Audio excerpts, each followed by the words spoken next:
Brisbane, Australia's third largest city, on the Brisbane River, at the site of World Expo 88.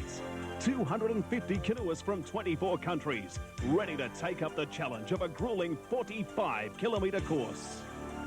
You're sprinting constantly. Someone will try to put a move on and you'll have to sprint to catch up, to keep up and to keep the pace as well. So you're sprinting on and off consistently for the whole 3 hours. It's very tough and that wears away at your body. The first of 6 races is the men's K1.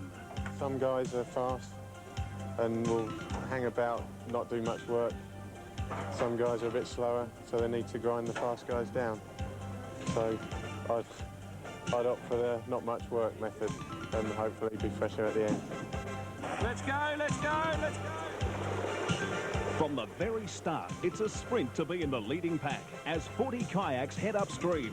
With more than 3 hours of racing at an average speed of 14 knots, paddlers need to take advantage of other canoeists. There'll be a group formed and there'll be guys hanging off each other's wash, and it's just a matter of getting in the right position at the right time and then reduce the pack as the race goes on. It's very similar to cycling.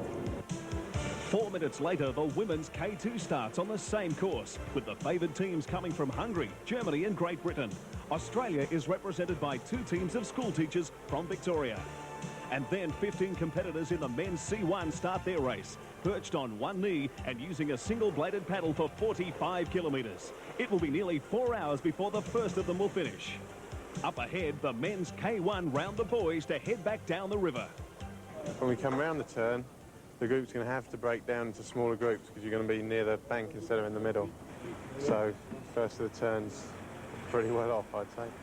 Australia's Mike Mills-Tom is leading in boat 24.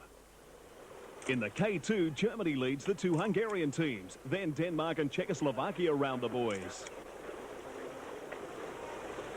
The Aussie girls are 2 groups further back, but as they make the turn, they seem to be having a battle amongst themselves.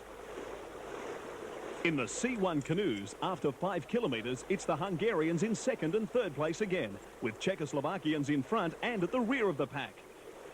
Downstream in the K1, Mike Mills-Tom has lost valuable ground after being tipped out of his kayak. And here, South Africa's Grant Wollaston has snagged his rudder on a wire, and he surrenders a place in the leading pack. As the river winds through the city, the leading groups of the K1 pass under the Story Bridge. And after 1/3 of the race, Britain's Ivan Lawler has a good lead, with Tony Benschop of the Netherlands. Aussie Mike Mills-Tom has dropped back by 300 metres to the 3rd group. The leaders of the K2 still have a tight group headed by Germany and the 2 Hungarian teams. Nearing the halfway mark, the men in the K1s are thinking about their first portage, a 300-metre run with canoe over Gibson Island and into the mangrove swamps.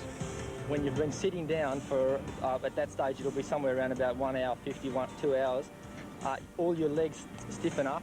Sometimes your legs go to sleep, and that makes it an impossibility to run. So the portages are very tough. First up the beach is Portugal's Rui Cancio, with Ivan Lawler just behind. And Mike Mills-Tom has fought his way back into contention and is now 3rd, as the leaders head to the other side of the island. After 24 kilometres, the race is taking its toll on competitors and their equipment. Approaching their first portage, the K2 women are being led by Schuck and Manfroni of Germany. But with 4 others in their group, the race is wide open. Up ahead, the K1 is just as close. Cancio is first into the river, followed by Britain's Lawler, Benschop of the Netherlands, Sweden's Gustafsson, and then Mike Mills-Tom. Nearly 2 hours since the start, and the pressure is relentless. The K2 women start their first portage, with 2 Hungarian teams amongst the leaders.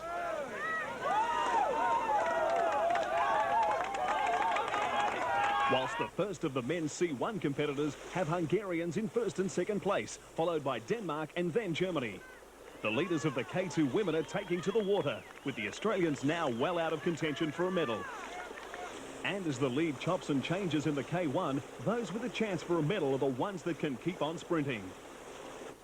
Hungary's Pal Petarabi is the first of the C1s onto the beach at Gibson Island. Only 6 kilometres from the finish, and at the second portage, a 100-metre dash and the last chance to stretch the legs for the K1. The strain of fighting his way back into the lead group is now showing on Mike Mills-Tom. First out of the water is Stefan Gustafsson, but the long legs of Portugal's Rui Cancio gets him back in the lead. Back on the water, Britain's Ivan Lawless streaks ahead to beat Gustafsson by 7 seconds after 3 hours, 20 minutes and 23 seconds. Cancio was third. Australia's Mike Mills-Tom finished 7th, but collapsed and was rushed to hospital, suffering from severe exhaustion and dehydration. In the K2, Germany took the gold medal by 0.76 of a second over Britain, and Denmark just 1 second further back. Gold and silver medals to Hungary in the C1, with an exhausted Kolasvari falling out of his canoe after beating Petaravi by 1 second. Day 2 started with the men's K2, and Australia's medal hope was Ramon Anderson and Steve Wood. Well, it starts off going upriver for about 5 or 6 kilometres. Now, it's going to be a very tough section, that first 5 or 6. For the first 2 or 3 kilometres, it's sprinting flat stick, and it's into a tide, so that's going to make it all the more difficult. Competitors, I'm sure, will be trying to get away from the middle of the course and head to the banks. And as we come into that first turn, about 5 kilometres up the river, you'll have to sprint once again to consolidate, get a good position for the turn so that other crews don't perhaps run into the back of you, spin you out, and thus really end the race for you, even at that point. The men's C2, and Australia has 2 teams for this race. In boat 127 is Paul Lancaster and Jason Egan.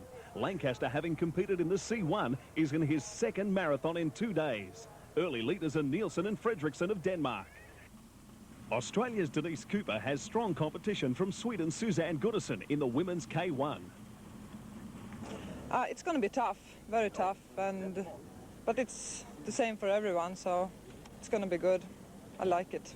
Denise Cooper, the 1988 World K2 champion, is already in the lead group, sitting in 4th place, just behind Goodison. Already 13 kilometres into the men's K2, and Ramon Anderson and Steve Wood, bronze medalist in the K4 at Barcelona, have taken the lead on the field of 33 kayaks. In the C2, after 5 kilometres, Denmark's Arne Nielsen and Christian Fredriksson have established a 400-metre lead. But that doesn't stop you from getting into trouble. Got caught. He got caught around the buoy. Downstream, the problems are developing for the K2 paddlers. In with a very large group of leaders, Vakipata and Huova of Finland felt the impact of paddles as the field bunched together and had to withdraw after breaking their rudder. The well-tuned Danish machine was pulling further ahead in the C2, with the second group of 3 now 1,200 metres behind. Sweden's Suzanne Goodison was now leading Austria's Ursula Profanta in the K1, with a gap back to the next pack featuring Australia's Denise Cooper and Jane Hall.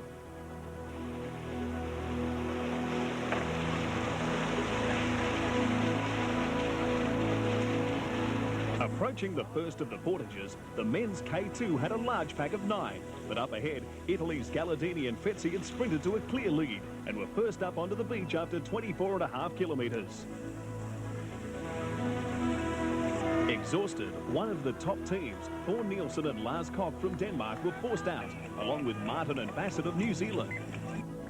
The field was reducing rapidly. One of the Swedish paddlers has been taken to hospital, apparently suffering from exhaustion. The 300-metre sprint across Gibson Island sees the Italians and the Swedes first into the water.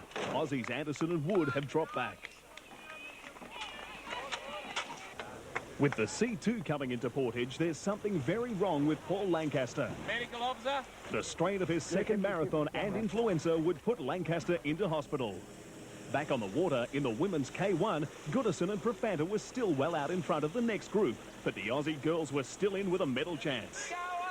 Coming into the second portage with only 6 kilometres to the finish, Australia hits the beach first. Trailing them are Belgium, Sweden and South Africa. The battle for medals in the K2 has come down to these 4.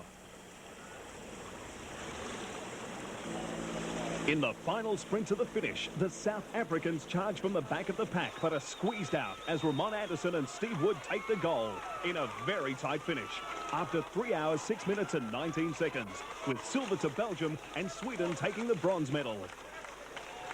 That's the best way to finish off a competitive season I could possibly think of. you know, the bronze medal at the Games, and now this has just topped it right off. The gold went to Denmark in the C2, 9 minutes ahead of Hungary and Czechoslovakia. Suzanne Gunnarson took the K1 gold by 17 seconds from Austria's Ursula Profanta. 10 minutes behind in third place was a very happy Queenslander, Jane Hall. The support was great, people just clapping on the side. Gee, that helped a lot. I reckon people of Brisbane need to deserve a real pat on the back for all the help that they've put into this. They've made this World Championships, they really have.